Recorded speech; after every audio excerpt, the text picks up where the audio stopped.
Today starts the day of $20 minimum wage in California.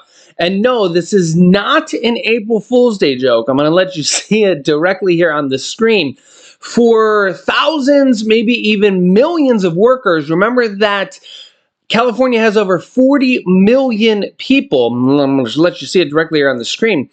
And this is an alarming trend because a lot of people think this is good news for a lot of people, but we're seeing dramatic increase in prices that is causing a lot of people to go, oh my gosh, why are things rising in prices so expensive? Which I'm going to show you here on this video, because you're going to be like, wow, we can't believe that things are going up in price so much. And then it's not just in California, because $15 an hour minimum wage is going into effect in a lot of other states and increasing very rapidly across the country. And this is a trend that is quickly sweeping the nation. Thank you so much for liking these videos. Take a look at what is happening in effect today. Starting Monday, the minimum wage for fast food workers in California is going to increase to $20 an hour. That's forcing some restaurants to lay off workers just to make ends meet.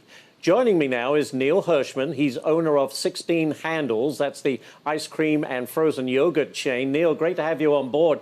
You look like you're so young. Or am I just getting old? I don't know. But Neil, thank you for being here. Have you had to let anyone go at your stores in California yet?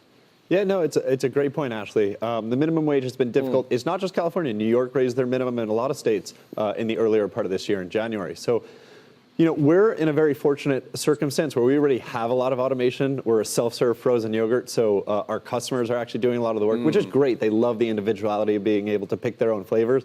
That being said, we do operate with much fewer employees than a lot of our competitors. And you see a lot of comparable QSRs might have 10, 12 workers on shift. We can usually get by with 2 or 3. So we're in the fortunate position where our labor isn't really that dependent, or it's not that many people where these small increases make an impact. But yes, it's certainly going to get hard out there. And there's not a big cushion for QSR operators where they have that available room. And so a lot of this is going to be passed on to consumers, which is my fear over the next few years. And I think you just saw with McDonald's, they got a lot of slack because a lot of consumers said, we don't want more increases. And it's like one increase after the next, and when's it going to stop? Right. Well, that's a good question, especially in California. Have you had problems finding workers? I know that that has still been an issue. Has it been an issue for your company? Yeah, it's definitely been more difficult in the last few years than it was, let's say, pre-COVID. That being said, you know, it's kind of fun to work at a ice cream or frozen yogurt shop. We make people smile. Our mission is to create happiness. So we definitely have a better experience for our employees, and our stores do have higher revenue because we do still have that personal touch. It is self-service, but people like when there's a hello when they walk in and a goodbye. People come to us to be happy. So we definitely do work really hard on keeping our employees retained. You see a lot of QSRs have the tips at the register. That has been a big retention tool across the industry. And even recently I saw Chipotle had tips at the register now. So it's going to continue happening at a lot of brands, I think. In addition to minimum wage, has inflation forced you to raise prices? Yeah, so we have done some price increases. You know, diesel prices have gone up over the years, so transport. We also bring in a lot of product from China, or paper goods and such, which a lot of brands do. And those prices, you know, surged during COVID, have come back down, but not back to, let's say, pre-pandemic levels in some respects. And just, you know, paper costs even have gone up. So there have been some marginal price increases, but we really aim to keep our price below $10 for the average consumer. Again, we want our customers to come back and be loyal multiple times per week. And so that's really our focus, is on retaining that customer value. And they don't want to spend too much. We're definitely a premium product. We have artisanal ingredients. And so we do strive on that.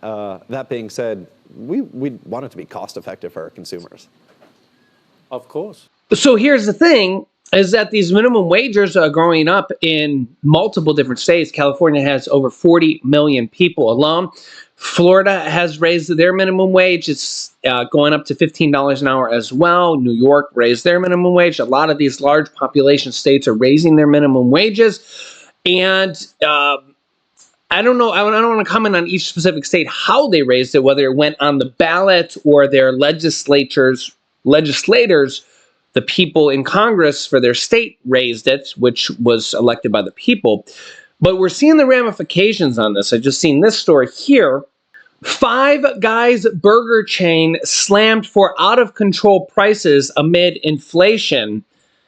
Showing here a receipt, a $24 receipt here for one person.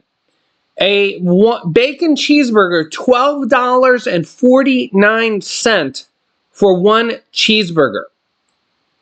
There was no extra cost for the bacon. $12.49 for one cheeseburger. A regular soda, $2.89. A little fry, not a large one, a little fry, $5.49. Came to $24 with a $2 tip. You know, a lot of these restaurants asking for tips on regular fast food places. You guys can let me know your thoughts here on that as well. Without that, would have been $22, rounding here. Wow. For one person, let alone if you have a family of 2 or 3. And McDonald's recently got flamed for this. This is going to affect prices everywhere. And this is also why we're seeing grocery store prices go up, because they're having to pay their people more. Everywhere. Employees everywhere getting paid more. The truckers getting paid more.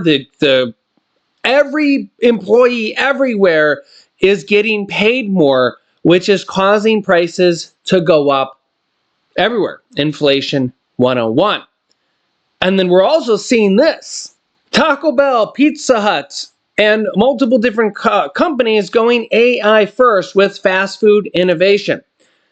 For the operator of Yum Brands, which is multiple brands, says 45% of their sales are now digital, meaning they don't need an employee. They are just getting rid of the employees. Instead of paying the $20 an hour jobs, they're just having a computer take it. They're taking orders via the app. They're taking orders via the computer screen. You walk into a McDonald's, you walk into a Taco Bell, you walk into a Pizza Hut, you walk into a Walmart, you walk into your local grocery store, and it's self-checkout. And I hate to say it, a lot of people are like, hey, I don't want to self-checkout. I don't want to go to Walmart and self-checkout. I don't want to go to my local grocery store. I don't want to go to Taco Bell. Whatever the store is, they're doing this to reduce the cost. And remember, unemployment's actually kind of low because it's weird how it works, right? But if they don't do this, costs will be even higher. Even higher. $20 an hour minimum wage, $15 an hour minimum wage. And remember, that's just the minimum. That's just the minimum. Remember, if that's the minimum, people can go other places and get even more. Because remember, if that's the minimum, if that's the floor, there's going to be competitiveness, right? If that's the minimum, there's going to be other places that are like, hey, we're struggling to get workers. We have to pay a little bit more than the minimum to entice workers to come to this place. So if $20 is the minimum, some places may have to pay $20.50 or $21 or who knows what, right? And then if you want a good paying job, obviously you have to pay more than that. So places that used to pay $20 an hour that aren't minimum wage jobs have to pay more than $20 an hour. So now you're going to see an increase in everything because places that used to pay $20 an hour or $22 an hour or $25 an hour that aren't minimum wage jobs are going to have to pay more because clearly if a minimum wage fast food worker is making $20 an hour, other places are going to have to pay a lot more. We think about traditionally underpaid jobs like, ENTs, right? I have a friend who's an ENT, and they rush people in and they rush people to emergency rooms and stuff like that, and they're traditionally well underpaid. And a lot of them used to make like $20 an hour and stuff like that. And you know, they're more in demand now, and they're traditionally underpaid. And now you look at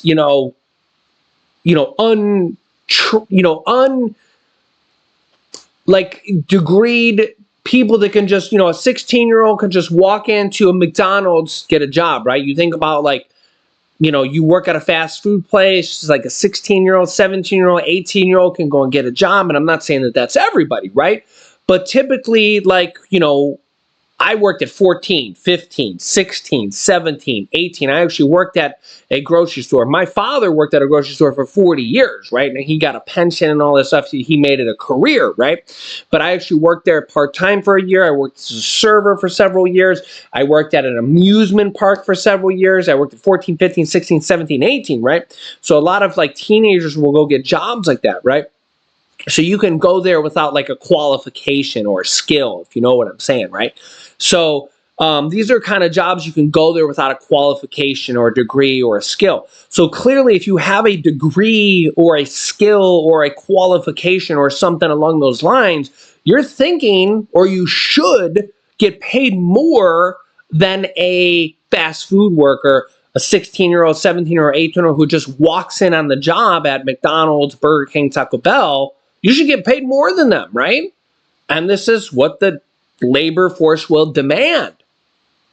And this is why we're seeing burgers at $12.95, because they're going to have to pay high labor costs.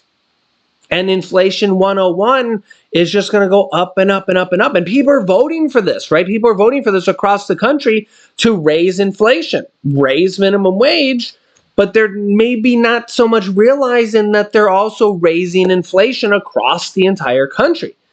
But yet they'll go and complain that prices are so high, and this is going to be everywhere. This is going to be at your grocery store. This is going to be at the gas station. They're going to have to raise prices because they're paying their labor more. This is going to be everywhere. Every place that employs people anywhere is going to have to raise prices because they're paying more money. And this is going to be a problem for years to come because those prices will never go down. Let me know your thoughts in the comments, but this is just what is going on right now. This is the biggest problem in America, and arguably people need a living wage too, right? Everybody needs a living wage, don't get me wrong. And this is the cycle that we're in, because everybody needs to live. Everybody needs a place to live. Everybody needs to be able to buy food. So this is the rat race that everybody is in right now, trying to make a living wage, go through life and get ahead, but also pay for things as well, and go through that rat race and try to get ahead. So let me know your thoughts here in the comments. I'll keep you up to date on everything happening here in our country on a daily basis. And this is just the reality of things. Yeah, so make sure to subscribe down below. It's completely free. It's the best price. Click here to see major problems with the eclipse coming on April 8th. Thanks for watching, and I'll see you in the next video.